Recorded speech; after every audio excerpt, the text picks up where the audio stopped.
Kingpin. Kingpin is the overlooked and undercooked filling from a Farrelly Brothers 1990s movie sandwich. With Dumb and Dumber in '94 and Something About Mary in '98 taking the critics' accolades, Kingpin in 1996 was neglected and took just $25 million worldwide against a budget of $27 million. You wouldn't happen to have a Phillips head screwdriver, would you?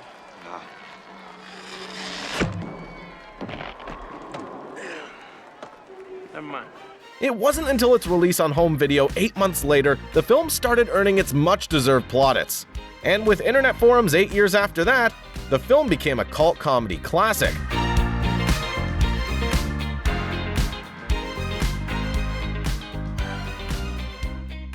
Shot in 1995, long before the politically correct brigade could have the movie canceled.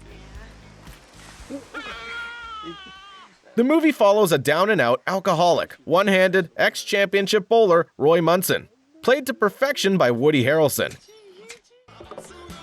Harrelson takes a 6'4" Amish bowling prodigy under his wing to hustle his way to a world championship.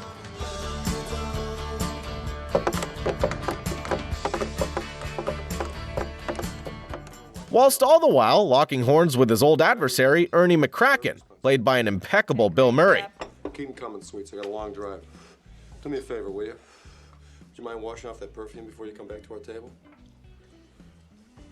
Little bad luck. I knew it. I knew you. Bill Murray takes comedy ad-libbing to the next level in this movie. The Farrelly brother noted Murray would read the script, understanding his start and exit points, the gist of the scene, and then simply toss the script to one side, stating on the DVD commentary that they were glad he did it, as it made the film a lot funnier. Whilst Harrelson and Dennis Quaid clearly drive the narrative, you as a viewer are just waiting for Ernie McCracken to appear and steal the scene with his deadpan comedy timing. I'm Ernie McCracken. When I found out little Billy here was growing up without a daddy, I had to do something. When Bigger saw our picture in the paper, he called the Unified Fund and got involved. I had to. I couldn't help myself. But little Billy's not the only one. There's also a little Jason here. Sometimes when I wake up in the morning, Mr. McCracken's already there. Jonathan, run a fly pattern all the way to the goal line. Tennessee. Kentucky. Down the beach. Deeper, Jonathan. It's a tough world. These kids nearly got Munson, but they're back now. Through the Unified Fund, I found out. Bill Murray was very close to not being cast as his most underrated character at all. The studio sought the then comedy king, Jim Carey, who held the comedy heavyweight belt for the 1990s. Carey, his hands full, filming Ace Ventura, The Cable Guy, and Batman Forever, passed on the role. Ironically, it was a previous Batman and Michael Keaton who was considered for the role of Roy Munson.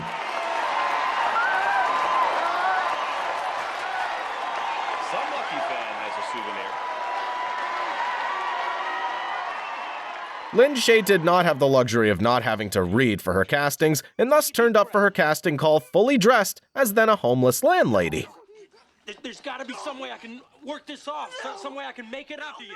The casting crew and Farrelly brothers genuinely believed her to be a homeless lady searching for an ashtray and tried to banish her from the room, minutes later realizing she was in character for the reading.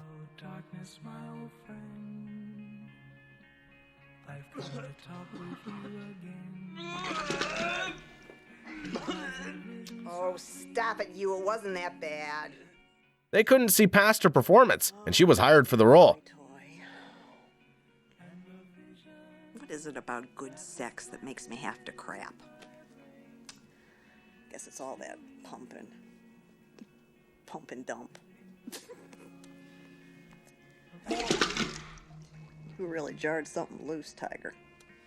Lin Shaye went on to appear in subsequent Farrelly brothers films, most famously Magda in There's Something About Mary. This movie deserves a lot more credit than the small cult following it has. The individual performances mixed with the chemistry between Harrelson, Randy Quaid, and Bill Murray are worth the fee alone. A hidden movie gem.